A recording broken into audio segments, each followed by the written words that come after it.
Hello everyone, আসসালামু আলাইকুম।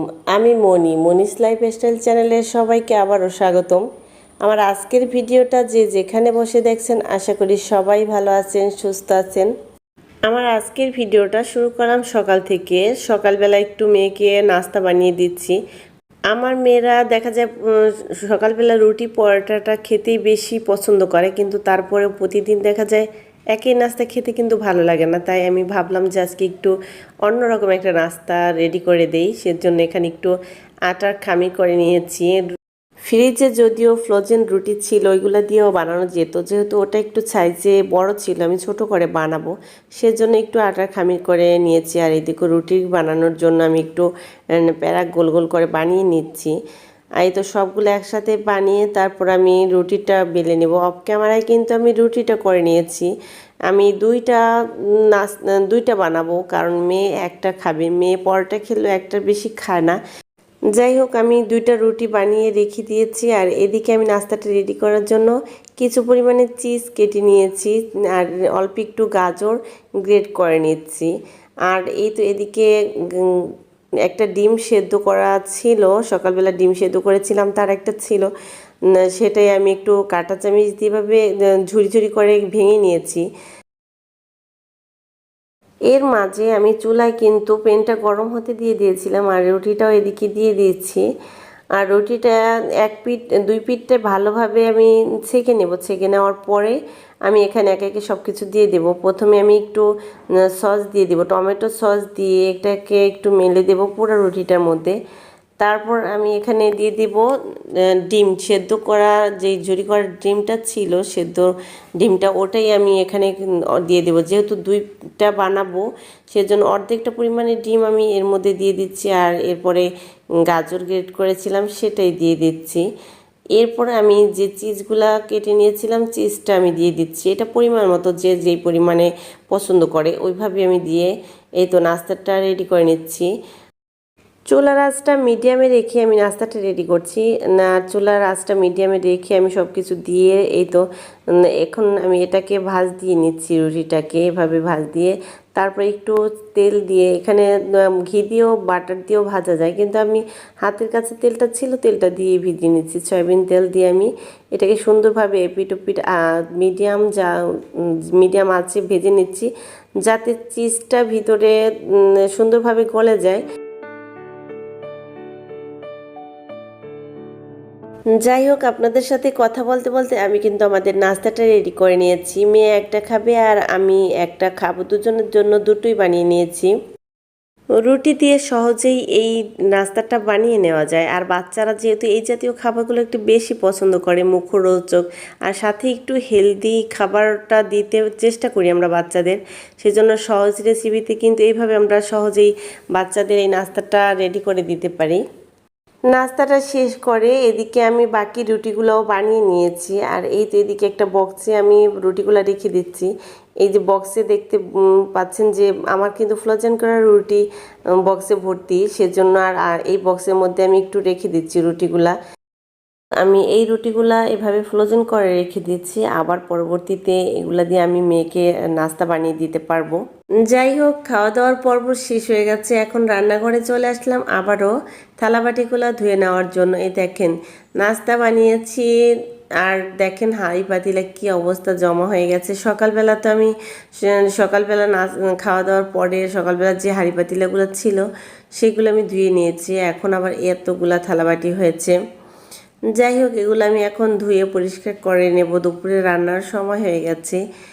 এর মাঝেও আমাকে আরও কত কাজ যে করে নিতে হবে তার কোনো হিসেব নেই। দেখা যায় যে সকালের পরটা আমরা সবাই দৌড়ের উপরে থাকি, ঘর গোছানো, বাচ্চা সামলানো, দুপুরে রান্না। আমরা গৃহিণীরা সারাদিন বাসায় থাকি, কিন্তু বাসার মধ্যে যে আমাদের কত কাজ করতে হয় তা হিসেব করে আসলে শেষ করা যাবে না। মাঝে মাঝে নিজেই অবাক হয়ে যাই যে এত কাজ কিভাবে সারাদিনই করি বা এত কাজ কিভাবে শেষ করলাম। তারপরও রাতের বেলা মনে হয় যে আরও কাজ আছে, কত কাজ রয়ে গেছে, কাজ শেষ করতে পারিনি। এদিকে আমার হাতে যে ভাঙা কাচের জারটা দেখালাম, আর একটা গাছ, এটা দেখে আপনারা নিচে বুঝতে পারছেন কত বড় বিপদের হাত থেকে অল্পের জন্য বেঁচে গেলাম। আসলে হয়েছে কি, এই তো এদিকে ফ্রিজের উপরে যে কাপড়ের উপরে আমি একটা কাচের জারের মধ্যে মানি প্লান্ট গাছ লাগিয়েছিলাম। এটা তো আমার ভিডিওতে আগে কয়েকবারই দেখেছেন। এখানে এটা সবসময় থাকে। যাই হোক, কখনো এরকম হয়নি। আমি কিন্তু কাছেই ছিলাম, বেশি দূরে ছিলাম না। আমার বাবাটা এখানে আসছে, বাবু এখানে এসে করেছে কি, খেলতেছিল। আমি বুঝতে পারি ও যে কাপড়টা ধরে টান দিবে, এই ফ্রিজের উপরের এই কাপড়টা ধরে এমনভাবে টান দিয়েছে, একেবারে কাচের জারটা নিচে পড়ে গেছে। ভাগ্যিস পায়ের উপর পড়েনি, পায়ের কাছেই পড়ে একেবারে কাঁচগুলা ভেঙে টুকরো টুকরো হয়ে গেছে। মানে কাছে থাকাতে আমি সাথে সাথে ওকে ধরে উঠিয়ে নিয়ে আসছি। ভাগ্যিস আমি কাছে ছিলাম, যদি আমি দূরে থাকতাম হয়তো আমার যেতে যেতে ও দেখা যায় যে পা সরিয়ে, মানে ওইখান থেকে সরে আসতে চাইতো। আর তখন ওইখানটাতে পানিও ছিল, কাচের টুকরোগুলো ভাঙা পড়েছিল। জানি না কত বড় বিপদ হতো। মানে পরে যখন আমি এগুলো পরিষ্কার করার পরে যখন এই কথাটা বসে বসে চিন্তা করছিলাম, তখন আমার এত খারাপ লাগছিল। কত বড় বিপদের হাত থেকে যে আজকে আল্লাহ রক্ষা করলো, সেটা আসলে বলে বোঝাতে পারবো না। মানে প্রকাশ করার ভাষা নেই। এখনও যখন আমি চিন্তা করি সেই কথাটা, আমার এত খারাপ লাগে। কয়েকদিন যাবতেই অনেক বৃষ্টি হচ্ছে, সারা দিনেই বৃষ্টি হয়। আর এই তো বৃষ্টি হচ্ছে বাইরে, কি করব, এখন তো রান্না করার সময় হয়ে গেছে। আমাকে আবার রান্না শেষ করে বাইরে যেতে হবে, বৃষ্টি হোক যাই হোক, কিন্তু মেয়েকে আনতে বাইরে যেতে হবে। এই তো এদিকে রান্নাঘরে চলে আসলাম রান্না করার জন্য। রান্নাটা শেষ করে যেহেতু বাইরে যেতে হবে, তাই আর দেরি না করে তাড়াতাড়ি রান্নাটা বসিয়ে দিয়েছি।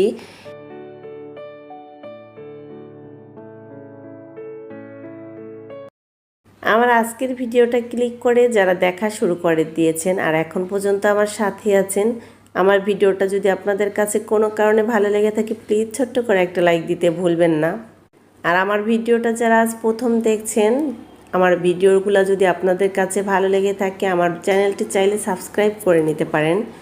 পাশে থাকা বেল আইকনটি ক্লিক করবেন, অল অপশনটি সিলেক্ট করবেন, যাতে করে আমি নতুন কোনো ভিডিও আপলোড করার সাথে সাথে ভিডিও নোটিফিকেশনটা আপনাদের কাছে পৌঁছে যায় আর আপনারা আপনাদের সময় সুযোগ মতো সেটা দেখে নিতে পারেন। রান্না শেষ করে যেহেতু আজকে বাইরে যেতে হবে, তাই সিম্পলভাবে রান্নাটা করে নিচ্ছি। লাল শাক ভাজি করছি, আর এদিকে অল্প একটু লাল শাক রেখে দিয়েছিলাম, মাছের মধ্যে লাল শাক দেব, মাছ দিয়ে লাল শাকটা রান্না করব।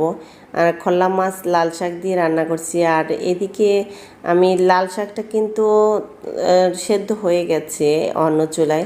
আমার যেহেতু 3টা চুলা, আমি 3 চুলায় একসাথে রান্না বসাই, বেশি একটা সময় লাগে না। এক চুলায় মাছ রান্না বসিয়ে অন্য চুলায় আমি শাকটা বাগার দিয়ে নিচ্ছি। আর ইন্ডাকশন চুলা যেহেতু আমি শাকটা সেদ্ধ বসিয়েছিলাম, আর ওই চুলাটা আমি এখন ডাল বসিয়ে দেব। আর এদিকে মাছ রান্না আর শাক রান্নাটা হয়ে গেছে, আমি ডালটা রান্না বসিয়ে, মানে সেদ্ধ বসিয়ে আমি বাইরে চলে যাব মেয়েকে আনার জন্য। আসলে বাইরে মেয়েকে আনতে গেলে বেশি একটা সময় লাগে না, বড় মেয়ে তো এদিকে বাসায় আছে, সমস্যা নেই। ডাল রান্না বসিয়ে যেহেতু আমি চলে গেছিলাম বাইরে মেয়েকে নিয়ে, বৃষ্টিতে ভিজে চলে আসতে, এসে দেখি ডালটা রান্না হয়ে গেছে। সবাইকে টেবিলে খাবারটা দিয়ে এদিকে আমি গোসলটাও করে নিয়েছি, যেহেতু আমি বাইরে গিয়েছিলাম বৃষ্টির মধ্যে। যদিও আমি বাইরে যখন গিয়েছিলাম তখন একটু বৃষ্টিটা কম ছিল, আর বাসায় আসার পরে তো অনেক বৃষ্টি শুরু হয়েছে। যাই হোক, আজ এখানেই বিদায় নেব। সবাই ভালো থাকবেন, সুস্থ থাকবেন। আবারও চলে আসবো আপনাদের মাঝে নতুন কোনো ভিডিও নিয়ে। আল্লাহ হাফেজ।